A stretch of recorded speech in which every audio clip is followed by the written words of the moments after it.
You were told being smart was the golden ticket, that it would solve everything, open every door. But here's what nobody told you, what nobody wants to tell you. The smarter you are, the lonelier you get. And I don't mean alone in a room lonely. I mean in a crowded room feeling like a ghost lonely. You smile, you nod, you play your part, but inside, you're screaming. Because you're speaking a language nobody around you seems to understand anymore. If you've ever left a party feeling more empty than when you arrived, if you've ever edited your thoughts before speaking, just to not sound too much, if you've ever wondered, is there something wrong with me? There isn't. This isn't a personality flaw. It's what happens when your mind operates at a different frequency. Today, let's talk about why, and more importantly, what to do about it. You know that moment? You're with friends, family, co-workers, and the conversation stays on the surface. Sports, weather, what's on Netflix. And for most people, that's fine. It's comfortable. It's social glue. But for you, it feels like trying to breathe thin air. Your mind needs substance. You want to talk about why people do what they do, the patterns in history, the big questions. But when you try, that polite smile, the glance at the phone, the subtle shift away. So you do what we all learn to do. You shrink. You make yourself smaller. You use simpler words. You hold back the insight that's dancing on your tongue. And here's the painful truth nobody says. When you make yourself small to fit in, you aren't connecting. You're performing. You're building relationships with people who like the performance, not the person behind it. That's the first layer of the loneliness. You're surrounded by people who don't really know you, because the real you feels too risky to show. Let me tell you about something I call the curse of clear vision. While everyone else is just talking, your brain is noticing everything. The micro-expression that contradicts the words, the subtle status game happening beneath the jokes, the insecurity hiding behind the loud laugh. You're not trying to be Sherlock Holmes. You just can't turn it off. This means you see through things quickly. You see that friendship is actually convenience. You see that invitation has strings attached. You see the emptiness in the small talk. And because you see it, you can't unsee it. You become incredibly selective. You'd rather be alone than be in shallow company.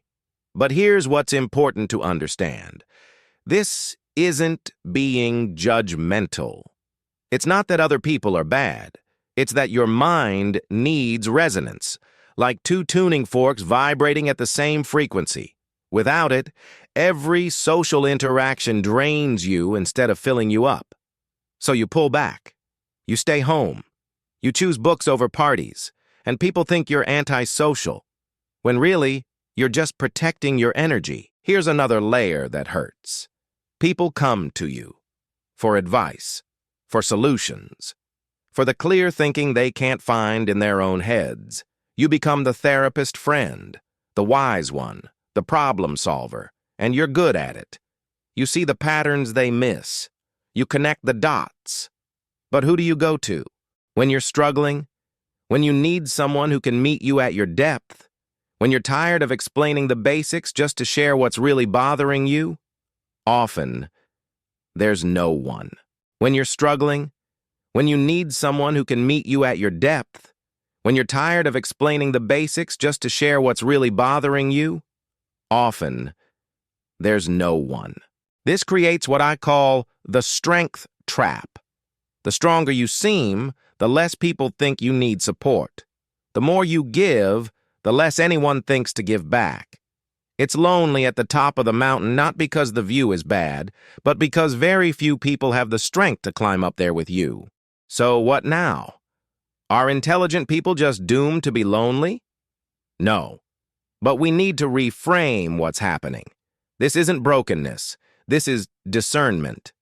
First, stop apologizing for your depth. You're not too intense. You're not too serious. You're high resolution in a standard definition world. Don't downgrade your picture quality just because others can't see the detail. The right people won't find you too much. They'll breathe a sigh of relief and say, "Oh, thank God, someone who gets it." Second, stop looking for a crowd. Start looking for your counsel. You don't need 50 friends. You need 2 or 3 real ones. One real conversation that goes deep is worth 100 surface-level chats. Look for resonance, not just company. Third, reclaim your solitude. This is crucial. Your alone time isn't loneliness. It's your sanctuary. It's where your best thinking happens, where your creativity lives. The moment you stop seeing solitude as failure to connect and start seeing it as refusal to settle, everything changes. Your inner world isn't a prison. It's your home. Decorate it. Enjoy it. Protect it. They're out there, I promise. They're in bookstores late at night. They're the ones who pause a movie to talk about the philosophy behind it. They're writing, creating, thinking deeply in their own corners of the world. You find them not by being louder, but by being more authentic. Not by diluting yourself, but by having the courage to show your depth.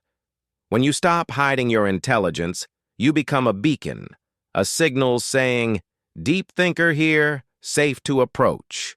And slowly, they find you. The conversation that lasts until 3 a.m., the friend who texts you an article saying, "This made me think of you." The moment of understanding that needs no explanation. That connection, the real one, feels different. It doesn't drain you, it charges you, because you're finally speaking your native language. Being a deep thinker in a shallow world is hard. Some days it hurts. But would you really trade it? Would you trade that depth for easier small talk? Would you give up seeing the patterns for simpler relationships? I don't think you would. Because the price of depth is loneliness. But the reward is meaning. And meaning is what your mind has always been hungry for. You're not lonely because you're broken. You're lonely because you're waiting for something real. And real things, they're worth waiting for. If this landed with you today, do one thing for me. Leave a comment below with just one word. Here, not for me, for everyone else watching who feels the same way. Let's create a signal. Let's find each other. Take care of that beautiful, complicated mind of yours. And remember,